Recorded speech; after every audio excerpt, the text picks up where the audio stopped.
नमस्कार, स्वागत है आप सभी का कालचक्र में। मैं हूं विपनेश माथुर और मेरे साथ हैं प्रश्न कुंडली विशेषज्ञ पंडित सुरेश पांडे जी। पंडित जी, बहुत बहुत स्वागत है। धन्यवाद।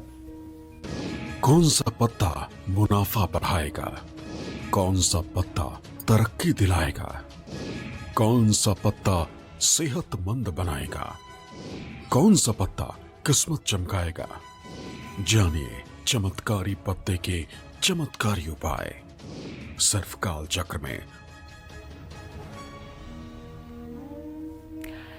जी हां, आज हम ऐसे चमत्कारी पत्ते की बात कर रहे हैं जो आपकी हर परेशानी को दूर करेगा और आपकी सभी मनोकामनाओं को पूरा करेगा। जी हां, केले के पत्ते में वो चमत्कारी शक्तियां हैं जो आपको जीवन का हर सुख दे सकती हैं। लेकिन आप सोच रहे होंगे कि केले का मामूली सा पत्ता कैसे हमारी अलग अलग परेशानियों को दूर करके जीवन में खुशियां ला सकता है। तो ये खास जानकारी जानने के लिए बने रहिए हमारे साथ और देखते रहिए अपना मन पसंदीदा कार्यक्रम कालचक्र। और इसके अलावा हमेशा हम कहते हैं कि आपका कोई भी सवाल है तो आप हमें फोन कर सकते हैं। इसके लिए हमारा नंबर नोट कर लीजिए। नंबर है 0120665241। और आइए अपनी खास चर्चा की शुरुआत कर लेते हैं। अगर आपको ऐसा लगता है कि किसी की बुरी नजर आपके घर पर है, विरोधी आपको परेशान कर रहे हैं, जिस वजह से आपको और आपके परिवार को ढेरों मुश्किलों का सामना इस वक्त करना पड़ रहा है, तो ऐसे में केले के पत्ते से जुड़ा कौन सा उपाय आप कर सकते हैं, आइए पंडित जी से जान लेते हैं। पंडित जी, अमूमन बुरी नजर के लिए हम कई उपाय करते हैं और कई बार विरोधियों से भी झगड़ा होता है, तो ऐसा लगता है कि उनकी भी बुरी नजर लगी हुई है। तो केले के पत्ते से इसका उपाय हम कैसे कर सकते हैं घर पर? देखो, ऐसा है,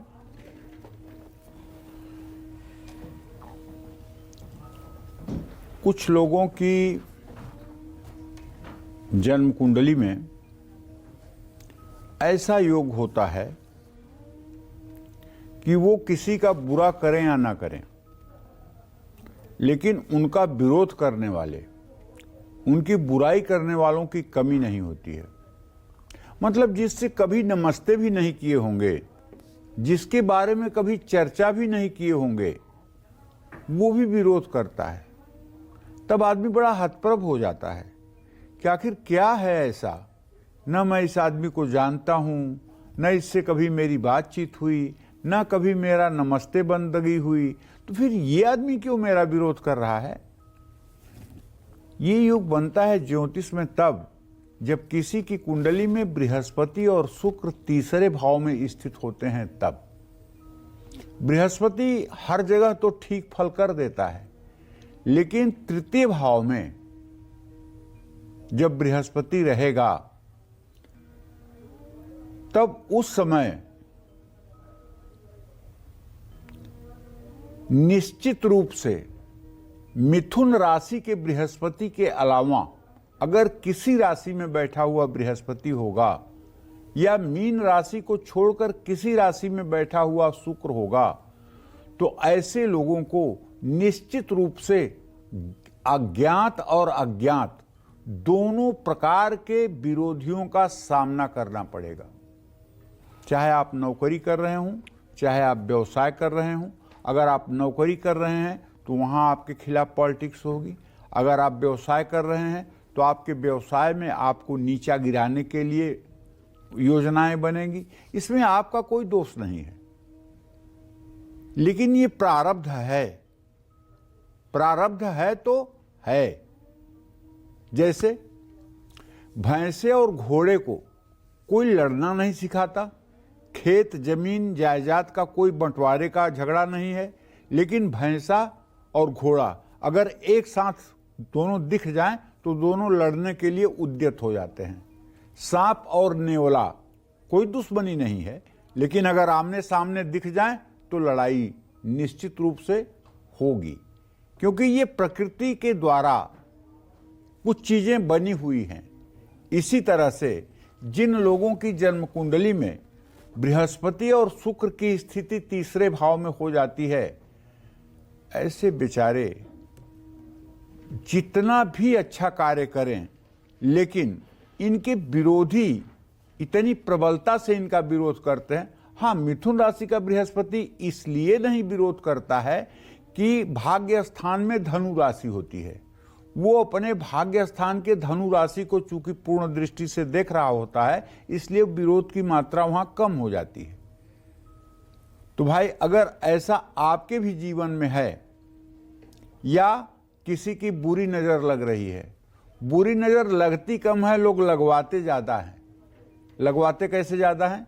अगर घर खरीद लिया तो कोई घर में आया, उसको एक गिलास पानी पिलाने के बाद एक बार घर में तो जरूर घुमाना चाहेंगे, अपने अहम की तुष्टि के लिए, अपने अंदर के अहंकार की तुष्टि के लिए, कि सामने वाला कहे कि वाह इतना बढ़िया घर तो किसी के पास नहीं है। और इतना ही नहीं दिखाएंगे, घर का पूजा स्थान भी दिखाएंगे, मंदिर भी दिखाएंगे।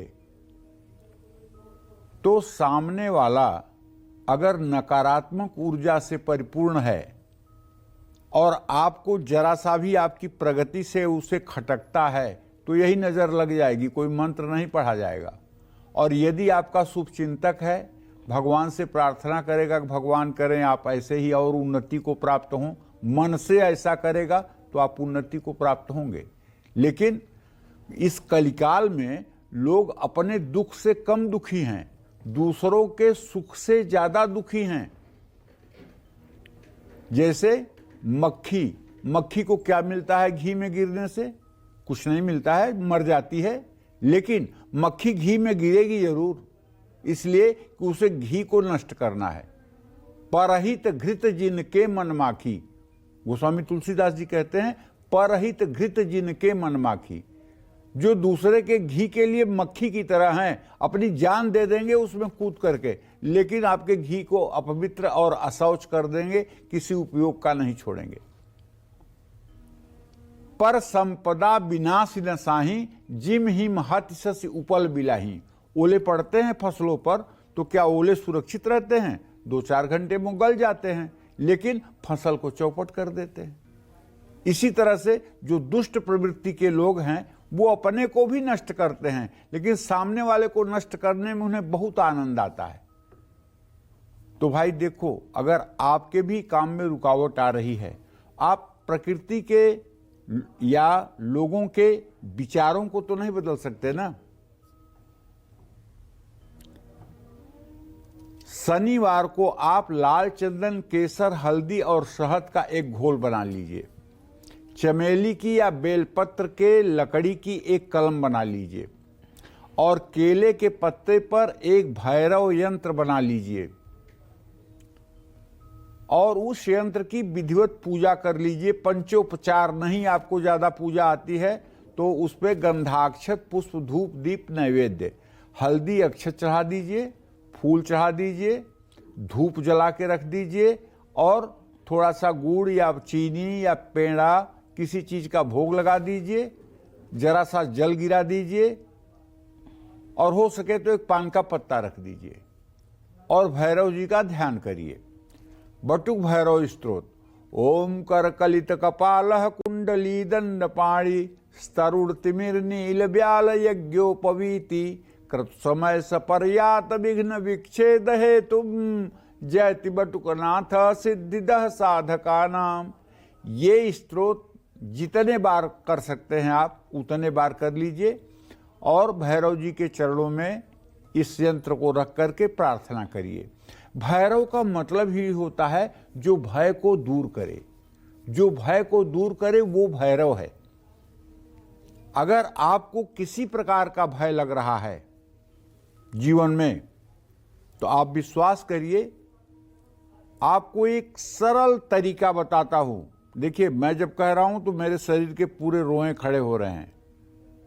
सरल तरीका यह है कि आप जब भैरव का ध्यान करें तो 12 वर्ष के एक सुंदर गौरवर्ण बालक, जो कामदेव को भी लज्जित करता हो, इतना सुंदर बालक, जिसने अपने कबर में मृगचर्म धारण किया हुआ है, जिसने नाग की जनेऊ पहनी हुई है, जिसके हाथ में सोने का चमचमाता हुआ त्रिशूल है और जिसके दाहिने तरफ काले रंग का कुत्ता है और बाएं तरफ सफेद रंग का कुत्ता है, खड़ाऊ पहने हुए, रुद्राक्ष की माला धारण किए हुए, अपने बाहुओं में भी रुद्राक्ष और मणिबंध पर भी रुद्राक्ष धारण किए हुए और बड़ी बड़ी रत्नारी आंखों वाला और त्रिपुंड लगाए हुए ऐसे स्वरूप का आप ध्यान करिए। और आप ध्यान करिए कि आपके दोनों हाथ उनके दोनों पैरों पर है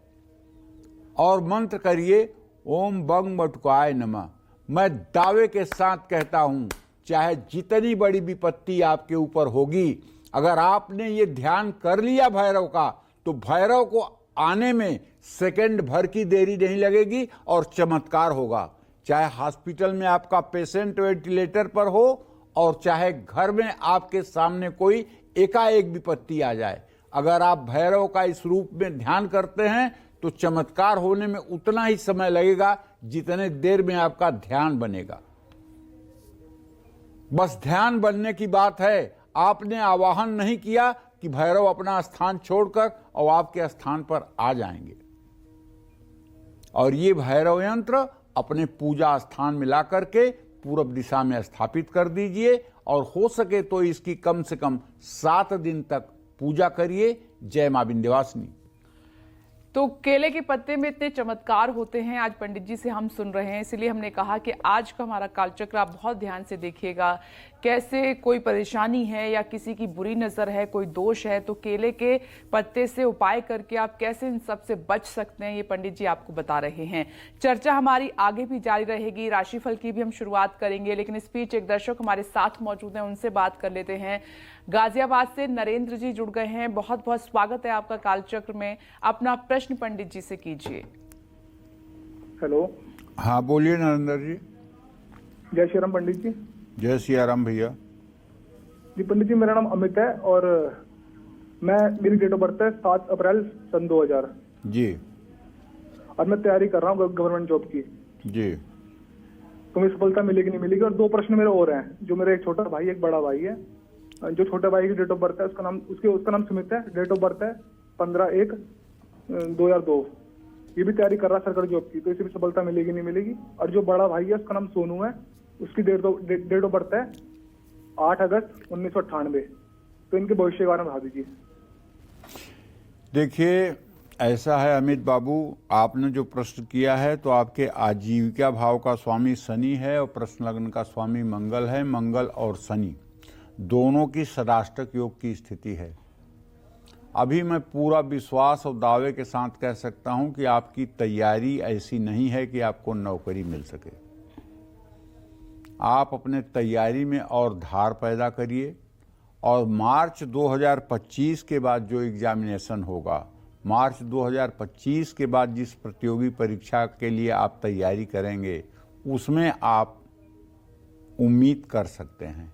लेकिन एक बात अच्छी तरह से जान लीजिए कि सरकारी और प्रशासनिक सेवा का योग बहुत क्षीण है आपके जन्म कुंडली में, प्रश्न कुंडली में।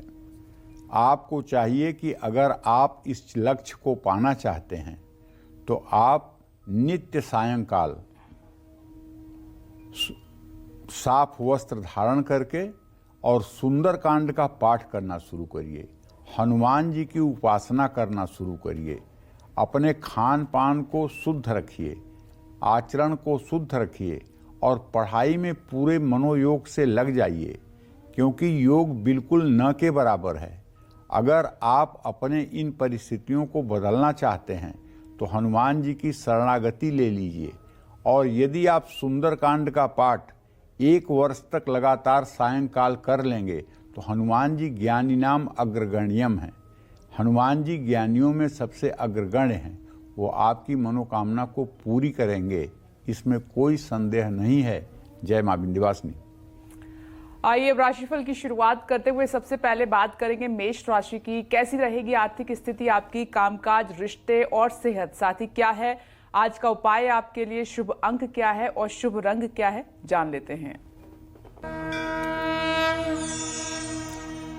मेष राशि के जातकों को बताना चाहूंगा कि आपके राशि में यद्यपि इस समय चंद्रमा गोचर कर चुका है, चंद्रमा आपके राशि में आ चुका है, लेकिन आपके व्यय भाव में राहु की स्थिति यथावत बनी हुई है। आपके खर्च के स्थान में राहु है। तो अगर आप थोड़ा संयम नहीं बरतेंगे अपने मन के ऊपर और फिजूल खर्ची करेंगे तो इससे आपके सामने आर्थिक संकट खड़ा होगा और फिजूल खर्ची आपको मुसीबत में डाल सकती है। अगर आप नौकरी करते हैं और आपके जिम्मे कोई काम पेंडिंग है तो उसे आपको पूरा करना चाहिए। हाँ, जीवन साथी के साथ घूमने की योजना बना सकते हैं, ये बात अच्छी रहेगी। पीठ दर्द आपको परेशान कर सकता है। किसी से आज के दिन आपको कोई वाद विवाद नहीं करना चाहिए और हो सके तो किसी धर्म स्थान में गुड़ दान करना चाहिए। शुभ अंक आपके लिए 7 है, शुभ रंग आपके लिए गोल्डन है। जय मां विंध्यवासिनी। आगे बढ़ते हुए अब वृषभ राशि की हम बात कर लेते हैं। कैसी रहेगी आर्थिक स्थिति आपकी, कामकाज, रिश्ते और सेहत, साथ ही क्या है आज का उपाय आपके लिए, शुभ अंक क्या है और शुभ रंग क्या है आपके लिए, जान लेते हैं। देखिए, आपके राशि में देवगुरु बृहस्पति की स्थिति है। भाग्य स्थान में स्वगृही शुक्र लग्नेश होकर के है। अच्छा है ना, आमदनी बढ़ेगी और आज आप सेविंग भी कर पाएंगे। आपकी क्रिएटिविटी तरक्की दिलाएगी। कोई रिश्तेदार अचानक आपके घर आ सकता है। जहां तक ग्रहों का प्रश्न है तो इस आधार पर मुझे जो लग रहा है कि आपका स्वास्थ्य ठीक रहेगा, लेकिन योग और प्राणायाम करना चाहिए। जल्दबाजी में आज कोई डिसीजन आपको नहीं लेना चाहिए। हो सके तो किसी गौशाले में जाकर के गाय को हरा चारा खिलाना चाहिए। शुभ अंक आपके लिए 9 है, शुभ रंग आपके लिए केसरिया है। जय मां विंध्यवासिनी। चलिए आगे बढ़ते हैं। अगर आपको मन चाहा जीवन साथी पाने में मुश्किलें आ रही हैं, साथ ही शादी तो हो गई है मगर बेवजह के झगड़े लगातार रिश्ते में आपके बढ़ते जा रहे हैं, तो केले के पत्ते से जुड़ा कौन सा वो खास उपाय है जो आप कर सकते हैं, आइए पंडित जी से जान लेते हैं। पंडित जी, ये बहुत आप देखते हैं कि ज्यादातर कॉल्स आती हैं तो इसमें ये सवाल उठता ही है। एक तो मन चाहा साथी नहीं मिल रहा है, दूसरा शादी हो गई है तो छोटे मोटे झगड़े हैं वो बड़े हो जाते हैं जिससे रिश्ता डिस्टर्ब हो रहा है, तो केले के पत्ते से क्या उपाय कर सकते हैं? देखो बेटा, अक्सर शादी में विलंब का जो कारण होता है, ज्योतिषीय कारण जानो। अगर किसी की कुंडली में बृहस्पति सप्तम भाव में बैठा हुआ है, शनि लग्न में है, राहु केतु या मंगल का संबंध सप्तम भाव से हो रहा है, या जन्म कुंडली में शुक्र अस्त है, तो ऐसे लोगों के विवाह में विलंब नहीं, महाविलंब होता है। मतलब ऐसे लोगों का विवाह 40-40 वर्ष की उम्र तक नहीं होता है।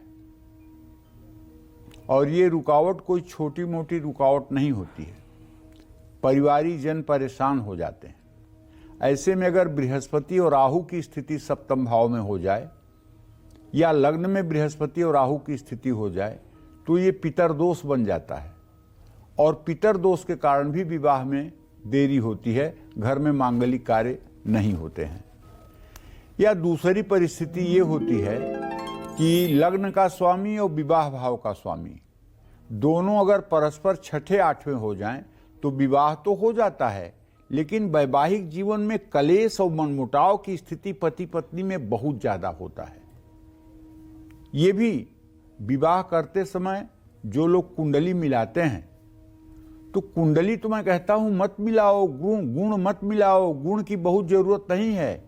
ये देखो कि लड़के और लड़की के कुंडली के शुक्र की क्या स्थिति है, और उनका लग्नेश और सप्तमेश कहीं षडाष्टक योग में तो नहीं, उनका पति भाव या पत्नी भाव का स्वामी कहीं मृत्यु और शत्रु भाव में तो नहीं।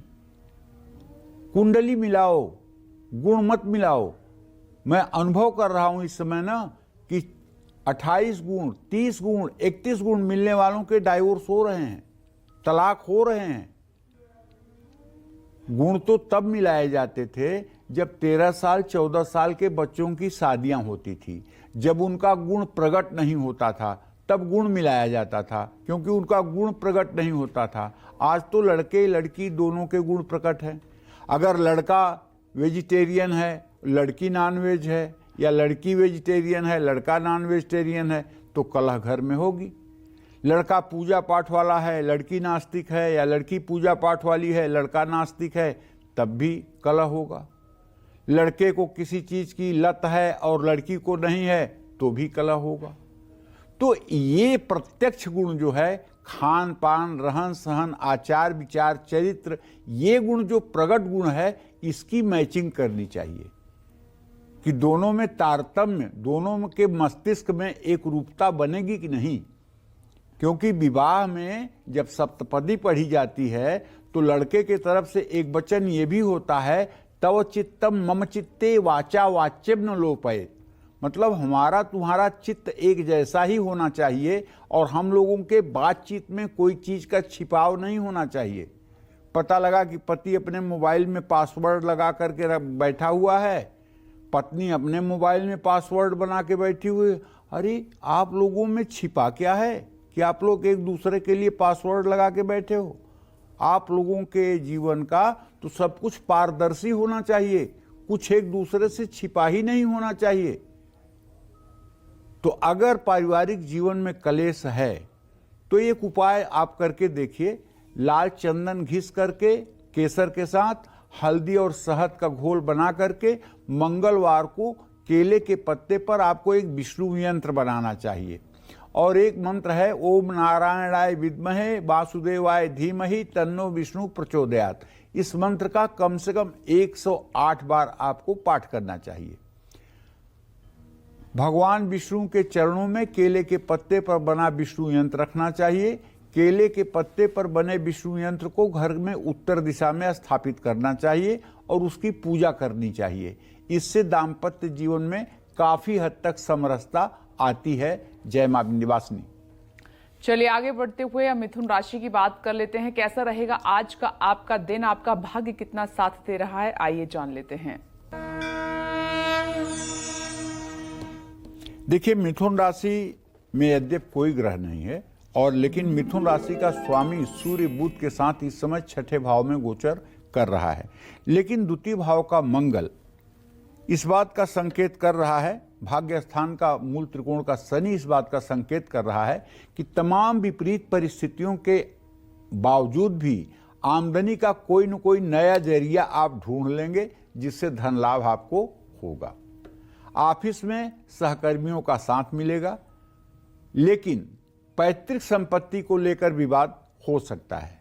और यदि आपके माँ की उम्र 60 साल से ज़्यादा है तो माँ की सेहत का भी ध्यान रखिएगा, क्योंकि माँ की सेहत बिगड़ सकती है, क्योंकि आपके चतुर्थ भाव में केतु है जो चंद्रमा से इस समय सदाष्टक योग बना रहा है। वाहन चलाते समय सतर्क रहिएगा, पानी में थोड़ी सी हल्दी डालकर स्नान करिएगा। शुभ अंक आपके लिए 5 है, शुभ रंग आपके लिए ग्रे है। जय मां विंध्यवासिनी। और अब बारी है कर्क राशि की। कर्क राशि वालों का आज का दिन कैसा रहने वाला है, जानते हैं। आपके राशि में नीच का मंगल है, बकरी हुआ पड़ा है। आपके छठे भाव का स्वामी बृहस्पति है जो अपने भाव से सदाष्टक योग बना रहा है।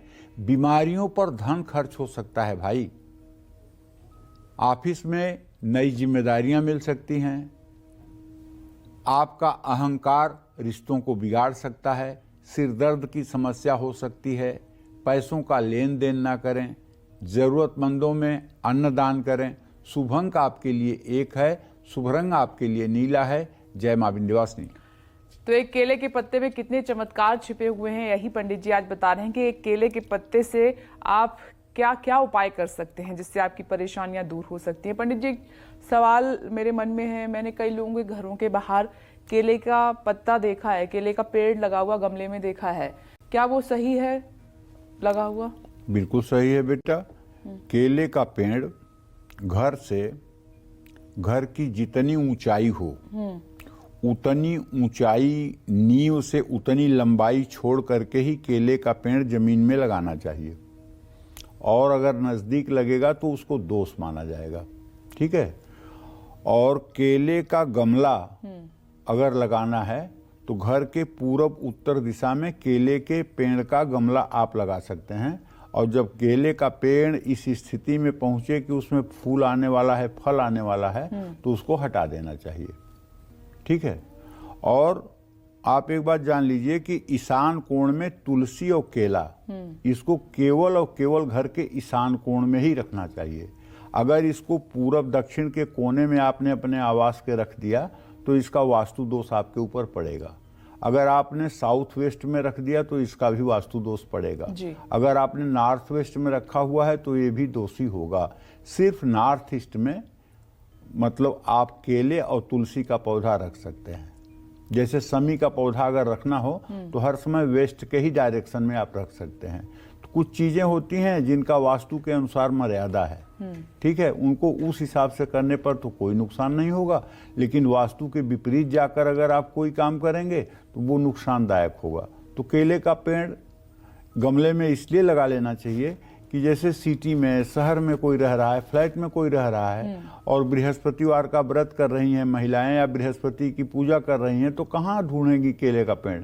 तो गमले में लगा लिया ईशान कोण की बालकनी में और वहां जाकर के जल दे दिया, हल्दी डाल दिया, दिया जला दिया, तो पूजा भी हो गई और पुण्य भी मिल गया और कोई नुकसान भी नहीं है उसका। जी। दूसरा पंडित जी, आप ये बात हमेशा कहते हैं कार्यक्रम में कि अगर कोई मेहमान आया है तो आप अपने घर का हर कोना उसको ना दिखाएं, खासकर पूजा घर ना दिखाएं। इसके पीछे क्योंकि कोई आया है तो वो पूरा घर देखेगा और उत्सुकता भी होती है देखने की और दिखाने की भी। अगर हम आपको 1 करोड़ रुपया दे दें और कह दें कि विपनेश जाओ यहाँ से कनॉट प्लेस, रास्ते में कितने लोगों को दिखाओगी 1 करोड़ की मेरे पास है? किसी को भी नहीं। तो जिस तरह से भगवान शिव कहते हैं कि हे पार्वती, जिस तरह से तू अपने गुप्तांग की रक्षा करती हो, ढक करके रखती हो, उसी तरह से तुम्हारा उपासना का पार्ट जो है, पूजा का पार्ट जो है, ये गोपनीय है। गोपनीयम प्रयत्न न सोयो निरीव पार्वती, इसको किसी को नहीं दिखाना चाहिए। अपने गुप्त अंग केवल अपने जीवन साथी के सामने और अपना पूजा स्थान केवल अपने गुरु के सामने प्रकट करना चाहिए और किसी के सामने प्रकट नहीं करना चाहिए। अगर आप पूजा स्थान को प्रकट करते हैं तो पहली बात तो रायचंद्र लोग आपको राय दे देंगे, अरे आपने घंटी रखा है, अरे आपने तो शिवलिंग रख लिया है, अरे आपने तो शंख रख लिया है, अरे आपने तो ये कर लिया। मतलब ना किसी विषय में पीएचडी है उनकी, ना धर्म शास्त्रों का ज्ञान है, बस कुछ बोलना है तो बोल देंगे, ठीक है। और आप वाहवाही के लिए तो बहुत सी ऐसी चीजें हैं, शरीर के भी ऐसे ऐसे अंग हैं जिनसे वाहवाही मिल सकती है, आप उनका प्रदर्शन क्यों करोगे? उसी तरह से हमारा पूजा जो है ये हमारा निजी मामला है। भजन करना कठिन, भजन बचाना कठिन, भजन पचाना कठिन, भजन छिपाना कठिन। इसका मतलब समझती हो? जैसे कोई पूजा पाठ कर रहा है, ठीक है, और 10 लोग आए, उसको प्रणाम किए, पैर छुए और सबको कह रहा है सुखी रहो सुखी रहो सुखी रहो, ठीक है। तो जितनी भजन आपने किया था उसका पुण्य सामने वालों को बंट गया, भजन बची नहीं आपके पास। अगर आपने बचा लिया, आपके पास कोई प्रणाम करने ही नहीं आता है, मान लीजिए आप जो पूजा पाठ कर रहे हैं बचा हुआ है, तो बचाने के बाद पचाना कठिन। अब आप कहेंगे बिना मतलब के मतलब 2 घंटे ये पूजा करता हूँ, 2 घंटे ये पूजा करता हूँ और हनुमान चालीसा पढ़ता हूँ, दुर्गा सप्तशती का पाठ करता हूँ, ये करता हूँ वो करता हूँ, सब आपने बांट दिया। अक्सर लोग बताते हैं। हाँ, तो बांट दिया, खत्म। छिपाना कठिन, और उसको लोग छपाने के चक्कर में रहते हैं। मैं बड़ा पूजा पाठी हूँ, मैं बड़ा भजनानंदी हूँ, इसको लोग जान जाएं। अगर आपसे कोई पूछे कि विपनेश तू बहुत पूजा करते हो, अरे मैं पूजा, मैं महा आलसी हूँ, मैं सो के नहीं उठती हूँ 10 बजे तक, ये तो भगवान की कृपा है कि बुद्धि सही है, मैं कोई पूजा वूजा नहीं करती हूँ, तब आपका पूजा अविनाशी बैंक में जमा होगा, तब आपकी पूजा अमोघ होगी। इसमें कोई झूठ नहीं है। क्योंकि जब हमारे अंदर ये आ जाता है कि मैं तो पूजा करता हूं, मैं तो उपासना करता हूं, मैं तो साधना करता हूं, इससे शरीर के अंदर अहम भाव पुष्ट होता है, अहंकार पुष्ट होता है। आजकल दिखावा, शो ऑफ में भी तो लोग बहुत जीते हैं। आजकल नहीं, सदा से, आजकल नहीं, सतयुग से लेकर आज तक दिखावा करने वालों की कमी कभी नहीं रही है। किसी युग में लोग ये कहते हैं कि आजकल तो बहुत अच्छा है। भगवान कृष्ण जब पैदा हुए तो उस समय कंस, जरासंध जैसे ऐसे ऐसे राक्षस थे कि 6 दिन के बच्चे को मारने के लिए पूतना पहुंच गई। तो उस समय कौन अच्छे लोग थे? जब भगवान राम पैदा हुए, भगवान राम 12 साल की उम्र में ताड़ुका को मारे, तो ताड़ुका कौन सी बड़ी अच्छी थी? मारीच को बाण से मारे, वो जाकर के गिरा समुद्र पार। उस समय कौन सी अच्छी स्थिति थी? हर युग में अच्छे बुरे लोग रहे हैं। ये तो कलिकाल इतना अच्छा है, कलिकाल इतना अच्छा है कि केवल राम नाम ते तरह भवबिन प्रयास। कलयुग केवल नाम आधारा। और कलयुग का सबसे बड़ा जानते हो प्लस पॉइंट क्या है? कलयुग का सबसे बड़ा प्लस पॉइंट है कलि न होई कछु मानस पापा, कलि कर एक पुनीत प्रतापा। अगर आपने मन में कोई पाप सोच लिया और किया नहीं तो आपको पाप नहीं लगेगा। और दूसरे युग में केवल सोचने से पाप लग जाता था और उसका दंड मिलता था। कलयुग में कि आपने मन में सोचा, लेकिन अगर आपने उसको क्रिया में क्रियान्वित नहीं किया तो आपको पाप नहीं लगेगा। तो इससे बढ़िया तो कभी स्वर्णिम समय था ही नहीं, है ही नहीं, होगा ही नहीं। तो देखिए, ये जो समय हम जी रहे हैं ये बहुत ही अच्छा है, इसका सदुपयोग आप भी करें। पंडित जी आपको बता रहे हैं, बिना वजह अगर आप पर बार बार झूठे आरोप लग रहे हैं, जिस वजह से आपको कानूनी दांव पेंच से दो चार होना पड़ रहा है, तो कहीं मत जाइए और देखते रहिए कालचक्र, क्योंकि आज केले के पत्ते से जुड़े चमत्कारी उपाय पंडित जी आपको बता रहे हैं और आपकी हर मुश्किल आसान कर देंगे ये उपाय और सभी मनोकामनाएं आपकी पूरी कर देंगे। इसी चर्चा को और आगे बढ़ाते हुए बात करते हैं कि केले के पत्ते से जुड़े उस चमत्कारी उपाय की जो आपके आत्मविश्वास को बढ़ाएगा और हर मुश्किल से आपको बाहर निकालेगा। आइए जान लेते हैं। इसकी बहुत कमी अमूमन पंडित जी रहती है जीवन में, तो केले के पत्ते से हम कैसे उपाय कर सकते हैं? देखो, ऐसा है विपनेश, ये केवल मनुष्य के साथ नहीं है। झूठा आरोप लगना ये केवल मनुष्य के साथ नहीं है। भगवान श्री कृष्ण द्वापर में जब थे तो उनके ऊपर श्यामंतक मणि की चोरी का आरोप लगा था कि श्यामंतक मणि जो है ये कृष्ण ने हमारे भाई को मार करके छीन लिया है। और उसको प्रूफ करने के लिए वो जंगल में जा करके जहां श्यामंतक मणि को धारण करने वाले की डेड बॉडी मिली थी, वहां जाकर उन्होंने देखा एक सिंह का पंजा दिखाई दिया और उस आधार पर सिंह के गुफा तक गए। फिर वहां मतलब एक भालू का चिन्ह दिखाई पड़ा, तो अंदर गए और बाहर द्वारका वासियों से कहे कि कुछ दिन आप लोग हमारा इंतजार करिए। अंदर गए तो वहाँ जामवंत मिल गए और जामवंत से लड़ाई हुई, क्योंकि सिंह से जो है जामवंत ने छीन लिया था श्यामंतक मणि। और जामवंत जी से बहुत लड़ाई हुई। जब जामवंत जी से बहुत लड़ाई हुई तो जामवंत ने कहा कि ऐसा पराक्रम जो मुझसे युद्ध इतना कर सके वो प्रभु श्री राम के अलावा और किसी में इस धरती में नहीं है। कहीं आप प्रभु श्री राम के अवतार तो नहीं? तो जामवंत जी को पता चल गया कि हाँ, ये मेरे प्रभु श्री राम ही हैं जो कृष्ण रूप में आए। तत्काल वो शरणागत हो गए और अपनी बेटी जामवंती को आग्रह पूर्वक भगवान कृष्ण के साथ उन्होंने विदा कर दिया। तो जामवंती भी भगवान कृष्ण की 8 पटरानियों में एक पटरानी है। और वहां से श्यामंतक मणि ला करके जी प्रभु ने उसे मतलब कि जो है सत्यभामा के पिता को जो है देना चाहा कि देखिए आपकी मणि यहाँ थी, ऐसे थी। तो अगर भगवान कृष्ण के ऊपर आरोप लग सकता है तो मनुष्य के ऊपर आरोप क्यों नहीं लग सकता है? ज्योतिष शास्त्र में जब हम लोग किसी की कुंडली देखते हैं और किसी की कुंडली के दशम और एकादश दोनों भाव में पापक ग्रह होते हैं, जैसे दशम भाव जो जन्म कुंडली का होता है उसमें शनि बैठ गया, एकादश भाव में मंगल बैठ जाए या राहु बैठ जाए या केतु बैठ जाए, ऐसा बहुत होता है जी। तो ऐसा आदमी पूरी जिंदगी बेचारा कुछ करे या न करे बदनाम तो रहेगा पक्का। चाहे जितनी कोशिश कर ले, बदनामी कभी पीछा नहीं छोड़ेगी, अपकीर्ति कभी पीछा नहीं छोड़ेगी। और कुछ लोग तो ऐसे हैं जो अपकीर्ति वाले कार्य भी करते हैं और उसके परिणाम स्वरूप उनको अपकीर्ति मिलती है। लेकिन कुछ ऐसे भी होते हैं जो बेवजह दूसरों के कारण अपकीर्ति के शिकार हो जाते हैं। तो ऐसा है। तो देखो, आत्मविश्वास अगर कमजोर है तो आपकी कुंडली में निश्चित रूप से सूर्य का मूल्यांकन करिए। सूर्य या तो राहु के साथ होगा, या तो पापक ग्रहों से दृष्ट होगा, या नीच नवमांश में होगा।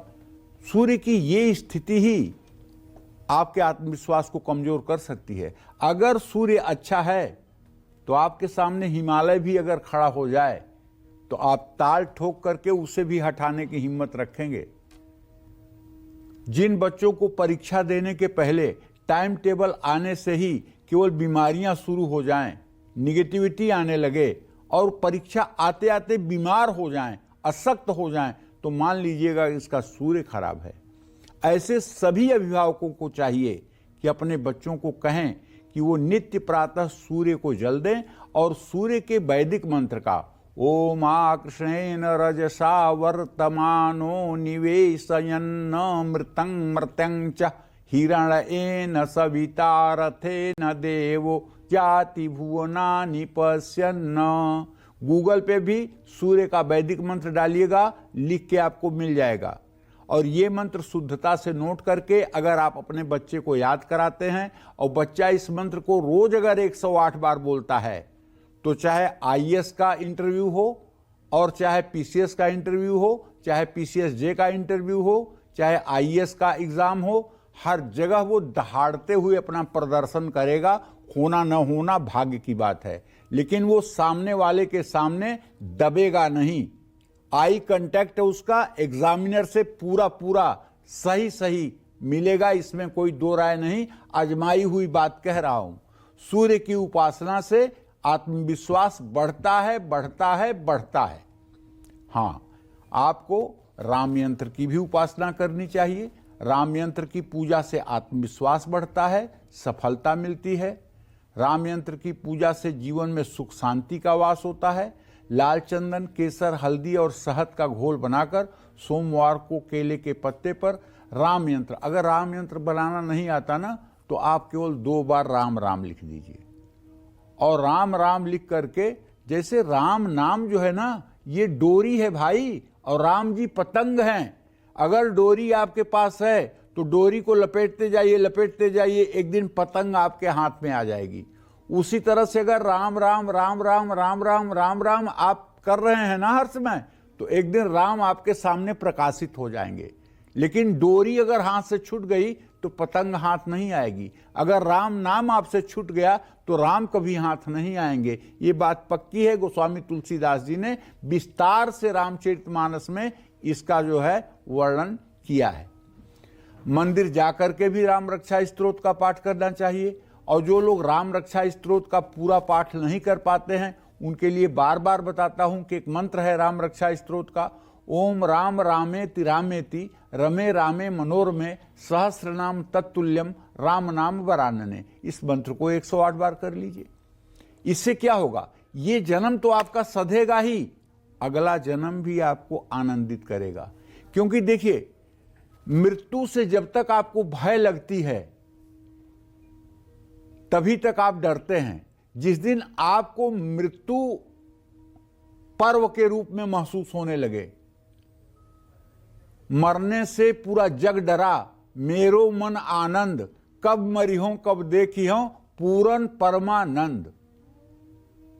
जब आपके मन में यह हो जाए कि अरे यार कब मरूं, जल्दी से जाकर के अपने प्रभु श्री राम के चरणों में लिपट जाऊंगा, जाकर के उन्हें पकड़ करके रोऊंगा कि प्रभु मुझे अपना लो।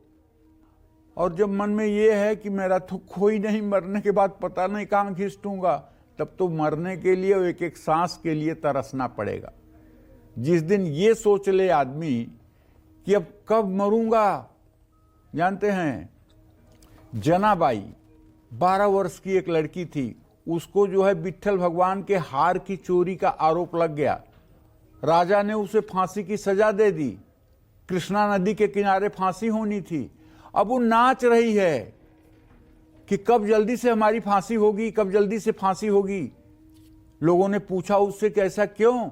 तो कह रही इसलिए ना कि जो फांसी होगी तब मैं विट्ठल के पास पहुंच जाऊंगी और विट्ठल को पकड़ करके लिपट जाऊंगी। और फांसी का फंदा जब उसने पकड़ा तो फांसी का फंदा मोम की तरह पिघल करके गिर गया। कुछ फांसी नहीं हुई और जितने दर्शक थे सब जनाबाई के चरणों में गिर पड़े। तो जिसे भगवान की शरणागति हो जाएगी उसका कोई कुछ नहीं बिगाड़ पाएगा। जय मां विंध्यवासिनी। चलिए आगे बढ़ते हुए अब राशिफल में आगे बढ़ते हुए सिंह राशि की बात करते हैं कि आज आपका दिन कैसा रहने वाला है, जान लेते हैं।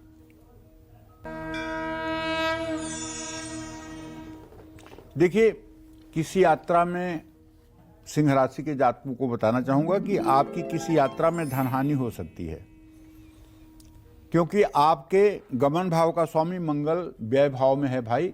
तो यात्रा अगर करें आप तो अपनी चीजों को सावधानी पूर्वक रखें।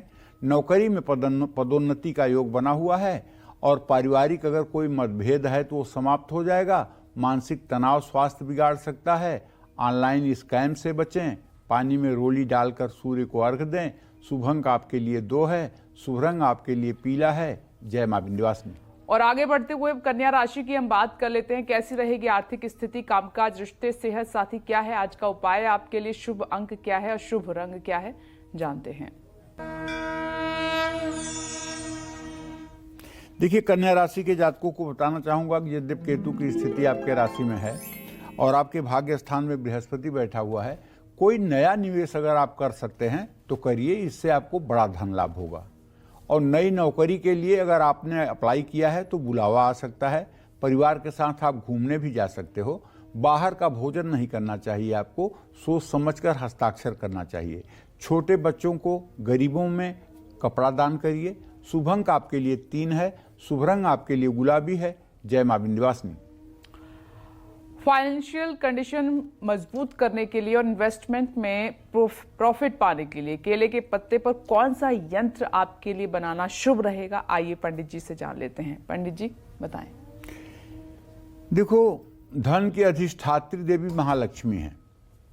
अपनी आर्थिक स्थिति को मजबूत बनाए रखने के लिए और कहीं अगर पैसा लगा रहे हैं और निवेश से लाभ पाने के लिए और सुख समृद्धि का साधन बढ़ाने के लिए बुधवार के दिन केले के पत्ते पर लाल चंदन, केसर, हल्दी और शहद का घोल बना करके कुबेर यंत्र बनाना चाहिए। अगर कुबेर यंत्र आपको नहीं बनाना आता है ना, तो मार्केट से कुबेर यंत्र तांबे के प्लेट पे मिलता है, उसे लेकर केले के पत्ते पर रखकर उसकी भी पूजा की जा सकती है। या दिवाली पर अगर आपने कुबेर जी की स्थापना की है तो आप उन्हीं की पूजा केले के पत्ते पर रख के कर सकते हैं। और इसे बेलपत्र के पेड़ के नीचे बैठ करके अगर यंत्र को हाथ में पकड़ करके अगर ओम ह्रीम श्रीम ह्रीम कुबेराय नमः इस मंत्र का जप आप 108 बार भी कर लें और इस यंत्र को तिजोरी या गले में रख लें तो मुझे विश्वास है आर्थिक स्थिति में परिवर्तन होता है। लेकिन अब आप कहिएगा कि पंडित जी आपने तो बताया था कुबेर यंत्र मैंने रख लिया लेकिन मेरी परिस्थिति नहीं बदली। तो एक खुराक दवा खाने से किसी का असाध्य रोग नहीं ठीक होता है। ये एक खुराक दवा है। अगर आप नित्य 24 घंटे अहर्निश अपने मन में महालक्ष्मी को माता के रूप में स्मरण करेंगे और महालक्ष्मी से प्रार्थना करेंगे कि हे माँ तू अपने संतान की तरफ देख, तू मुझे सद्बुद्धि दे, तू मुझे सद्ज्ञान दे और तू मेरा कल्याण कर।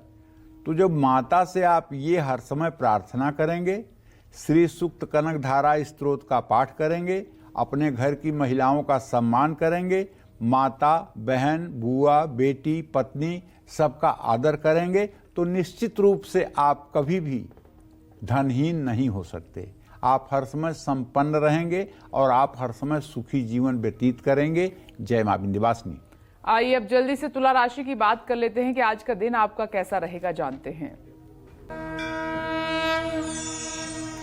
तुला राशि के जातकों को बताऊं कि शुक्र की स्थिति यह है कि जो चतुर्थ भाव में आपके स्थित है, कारोबारी यात्रा आपको धन लाभ कराती हुई दिखाई दे रही है। ऑफिस में अपना काम दूसरे के जिम्मे पर मत छोड़िए। भाई के साथ बिगड़े रिश्ते में सुधार होगा और नींद न आने से समस्या हो सकती है। नई प्रॉपर्टी के पेपर अच्छे से जांच लें। गंगा जल से शिवलिंग का अभिषेक करें। शुभ अंक आपके लिए 6 है। शुभ रंग आपके लिए आसमानी है। जय मां विंध्यवासिनी। और बेकसूर होने के बाद भी जो लोग कानूनी मामलों में बुरी तरह से फंसे हैं या जो लोग कर्ज के बोझ से दबे हुए हैं, ऐसे लोगों को केले के पत्ते पर कौन सा यंत्र बनाना चाहिए, आइए पंडित जी से जान लेते हैं। पंडित जी बताएं। देखिए, एक बात बताना चाहूंगा कि ये कोई बात नहीं हुई कि हम जा करके अपने सर में मतलब कि पत्थर मार लें और उसके बाद मतलब कि मंत्र पढ़ करके उसका घाव ठीक करें। मैंने जो जीवन में अनुभव में देखा है उसमें 90% लोग अपने परेशानी का कारण स्वयं हैं। ऐसे ऐसे महत्वाकांक्षी निर्णय ले लेते हैं, ऐसे ऐसे अजब गजब निर्णय ले लेते हैं जिससे अच्छी खासी चलती हुई जिंदगी बर्बाद हो जाती है। तो इसलिए अगर आप कोई निर्णय ले रहे हैं, पहली बात तो उसमें परिवार की सहमति होनी चाहिए, और दूसरी बात आप वही काम करिए, अगर आपके जेब में 10 रुपए हैं तो 8 रुपए का ही काम करिए। कुछ लोगों को शॉपिंग की बीमारी है, क्रेडिट कार्ड यूज करने की बीमारी है। ऐसे लोगों को प्रैक्टिकल में मैं जानता हूं, अपनी जिंदगी को जिन्होंने क्रेडिट कार्ड की वजह से तहस नहस कर दिया है।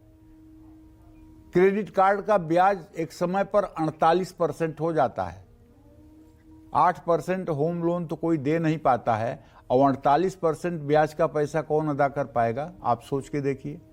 तो इसलिए अपने मन पर नियंत्रण रखिए, अपने बजट के हिसाब से चलिए, नहीं तो कानूनी मामलों में भी फंसेंगे, कर्ज भी आपको परेशान करेगा, और ये पंडित जी का कोई उपाय सुपाय काम नहीं करेगा। ये उपाय उन लोगों को काम करेगा जो लोग बुद्धिमानी के साथ, समझदारी के साथ अपना जीवन जीते हैं, धर्ममय जीवन जीते हैं और अपने परिस्थिति के अनुसार आचरण करते हैं, उनके लिए ये वरदान साबित होगा। तो लाल चंदन, केसर, हल्दी और शहद का घोल बना लीजिए। मंगलवार को केले के पत्ते पर हनुमान यंत्र बनाइए, और हनुमान जी को चमेली के तेल और सिंदूर का चोला चढ़वाइए मंदिर में, और हनुमान मंदिर में बैठकर हनुमान चालीसा के 100 पाठ करिए। केले के पत्ते पर हनुमान यंत्र को घर में उत्तर दिशा में स्थापित करके पूजा करिए। इससे आपका विवेक जागृत होगा और निश्चित रूप से आप काफी हद तक राहत महसूस करेंगे। जय मां विंध्यवासिनी। और आइए वृश्चिक राशि की बात कर लेते हैं। आज आपका दिन कैसा रहेगा, आपका भाग्य कितना साथ दे रहा है, जानते हैं।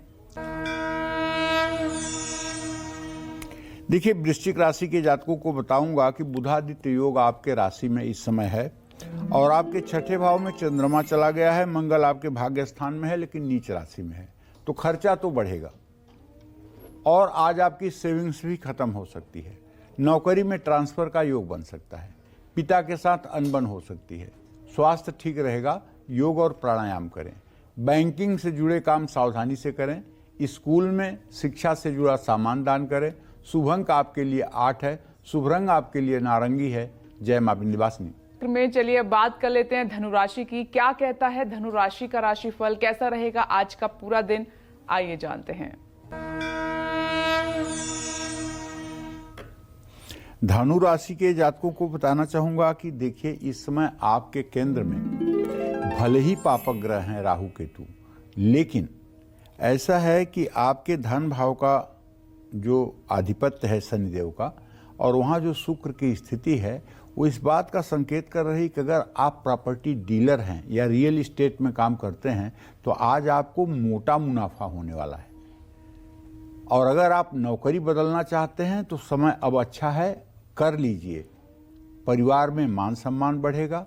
आंखों से जुड़ी कोई समस्या हो सकती है, आपकी जिद नुकसान करा सकती है। जरूरतमंदों को दवाइयाँ दान करिए। शुभ अंक आपके लिए 9 है, शुभ रंग आपके लिए गोल्डन है। जय मां विंध्यवासिनी। इसी क्रम में आगे बढ़ते हुए मकर राशि की जल्दी से बात कर लेते हैं कि आज आपका दिन कैसा रहेगा, आपका भाग्य कितना साथ देगा। मकर राशि के जातकों को बताऊं, आपके राशि में शुक्र की स्थिति है इस समय, और आपका राशि स्वामी शनि इस समय मूल त्रिकोण राशि में द्वितीय भाव में है। ये आमदनी का नया जरिया ढूंढ देगा कहीं न कहीं से। ऑफिस में अधिकारियों से विवाद बिल्कुल मत करिए। बच्चों से आपको शुभ समाचार मिलेगा। डाइजेशन से संबंधित कोई समस्या हो सकती है। ज़्यादा ऊंचाई वाली जगह पे जहां ऑक्सीजन कम मिलती है वहां जाने से आपको बचना चाहिए। शिवलिंग का जलाभिषेक करना चाहिए, दूध दही चढ़ाना चाहिए। शुभ अंक आपके लिए 7 है, शुभ रंग आपके लिए आसमानी है। जय मां विंध्यवासिनी। कुंभ राशि की हम बात करें उससे पहले कालचक्र दर्शक हमारे साथ मौजूद हैं। सोनू जी दिल्ली से, स्वागत है आपका। सवाल कीजिए अपना पंडित जी से। राधे राधे गुरु जी। हाँ, राधे राधे भैया। गुरु जी, मेरे 3 प्रश्न हैं। पहला प्रश्न मेरा है, मेरा नाम सोनू है, डेट ऑफ बर्थ है 8 अगस्त 1998। मेरा भविष्य कैसा रहेगा? और दूसरा प्रश्न मेरा छोटा भाई है सुमित, उसका वो तैयारी कर रहा सरकारी जॉब की, उसका भविष्य कैसा रहेगा, सफलता कब मिलेगी? और तीसरा प्रश्न मेरी छोटी बहन है शिवानी, इसके बारे में बता दीजिए। देखिए ऐसा है, आपने जो प्रश्न किया है सोनू भैया, आपका द्वितीय सप्तमेश बृहस्पति सूर्य परस्पर प्रत्यक्ष वैरा दृष्टि से हैं। अभी वर्तमान बहुत अच्छा आपका चल नहीं रहा है और भविष्य अच्छा होगा, इसमें कोई दो राय नहीं है, लेकिन भविष्य अच्छा होने में अभी समय लगेगा। अभी आप 26 साल के हो रहे हैं और जहाँ तक मेरा अनुमान कहता है कि 31वें वर्ष से आपका भाग्योदय होगा। और भाई बहनों के बारे में जो प्रश्न है आपका, तो सोनू ऐसा है कि आपके तृतीय भाव का स्वामी मंगल इस समय नीच राशि में है। भाई बहनों का भी भविष्य ठीक रहेगा, इसमें कोई दो राय नहीं है, लेकिन अभी अब बहुत अच्छा समय उन लोगों का भी नहीं चल रहा है। सरकारी नौकरी मिलेगी और भाई के लिए जो सरकारी नौकरी के लिए आपने सोचा है, तो उसके विषय में बताऊं कि भातृभाव से दशम भाव का स्वामी मंगल और शनि दोनों की स्थिति परस्पर सदाष्टक योग की है। ज्योतिष के हिसाब से तो संभावना सरकारी नौकरी की नहीं दिखाई दे रही है, आगे प्रभु की इच्छा। और उन्हें सरकारी नौकरी अगर चाहिए तो कम से कम उन्हें मतलब कि भगवान शिव की आराधना करनी चाहिए और शिवालय जाकर के शिव मंदिर में जलाभिषेक करना चाहिए, नमः शिवाय मंत्र का जप करना चाहिए। इससे उनकी मेमोरी पावर बढ़ेगी और परीक्षा में भी सफल हो सकते हैं। लेकिन ज्योतिष की बात माने तो सरकारी नौकरी का योग नहीं है। चलिए अब आगे बढ़ते हैं और कुंभ राशि की बात कर लेते हैं। जानते हैं कि आज आपका भाग्य कितना मजबूत है।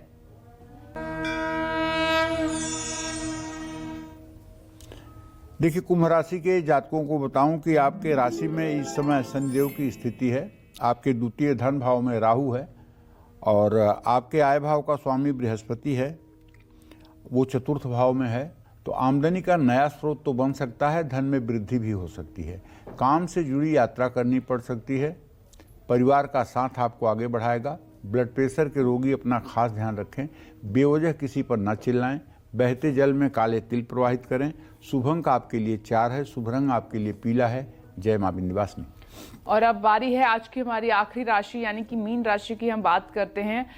तो आज आपका भाग्य आपका साथ कितना देगा, आपका दिन कैसा बीतेगा, जान लेते हैं। मीन राशि के जातकों को बताना चाहूंगा कि आपके भाग्य स्थान में बुधादित्य योग है। आपके धन भाव में चंद्रमा है और मंगल मतलब कर्क राशि में है। ऐसे में उधार दिया हुआ पैसा आपको मिल सकता है। नौकरी में स्थानांतरण के योग बन रहे हैं। ससुराल पक्ष से शुभ समाचार मिल सकता है। ज़्यादा कामकाज तबीयत बिगाड़ सकती है। पुरानी गाड़ी खरीदने में जल्दबाजी ना करें। ज़रूरतमंद को कंबल दान करें। शुभ अंक आपके लिए 2 है। शुभ रंग आपके लिए बैगनी है। जय मां विंध्यवासिनी। तो देखिए, पंडित जी ने आज बहुत ही आसान और अचूक उपाय आपको बताए हैं। केले के पत्ते से जुड़े हुए जो परेशानी आपके जीवन में है वो अब दूर हो जाएंगी अगर आप पंडित जी द्वारा बताए गए उपाय करते हैं। चलिए जल्दी से अपने स्पेशल सेगमेंट की शुरुआत करते हुए पंडित जी से जानते हैं कि अच्छी सेहत और सुख समृद्धि पाने के लिए केले के पत्ते पर कौन सा यंत्र बनाएं। आइए जान लेते हैं। पंडित जी बताइए। देखो विघ्नेश, ऐसा है कि अगर बार बार दुर्घटना हो रही है जीवन में या परिवार में कोई न कोई हमेशा बीमार रहता है, तो लाल चंदन, केसर, हल्दी और शहद का घोल बनाकर शुक्रवार को केले के पत्ते पर महामृत्युंजय यंत्र बना करके शिव प्रतिमा के सामने हाथ में महामृत्युंजय यंत्र लेकर महामृत्युंजय मंत्र का जप करना चाहिए। केले के पत्ते पर बने महामृत्युंजय यंत्र को घर में उत्तर दिशा में स्थापित करके पूजा करें और महामृत्युंजय यंत्र की पूजा करने से लंबी आयु, अच्छी सेहत, सुख समृद्धि और शिव की कृपा भी मिलती है।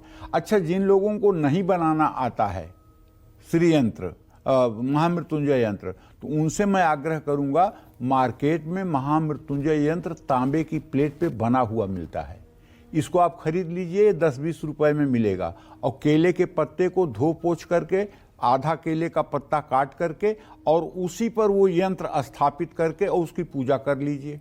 और उस पर यंत्र रखा हुआ हो और शिवलिंग के सामने रख करके आप महामृत्युंजय मंत्र का जप कर लीजिए। ओम त्र्यंबकम यजामहे सुगंधिम पुष्टिवर्धनम उर्वारुक्मि बंधनान् मृत्योर्मुक्षीयमामृता। इस तरह से आप एक माला 11 माला जितना ज़्यादा से ज़्यादा जप कर सकते हैं उतना आपके कल्याण के लिए सहायक होगा। जय मां विंध्यवासिनी। तो आज पंडित जी ने केले के पत्ते से जुड़े हुए जो महा उपाय थे वो आपको बताए। इससे पहले आपने नहीं सोचा होगा कि एक केले के पत्ते में इतने चमत्कार छिपे हो सकते हैं। पंडित जी इसके लिए आपका बहुत बहुत धन्यवाद। और इसी के साथ उम्मीद करते हैं कि आज का हमारा विषय आपको बहुत पसंद आया होगा। कल फिर एक नए विषय और आपकी परेशानियों को दूर करने के लिए ढेरों उपाय लेकर आएंगे हम पंडित सुरेश पांडे जी के साथ। तब तक के लिए कालचक्र की टीम को दीजिए इजाजत। नमस्कार।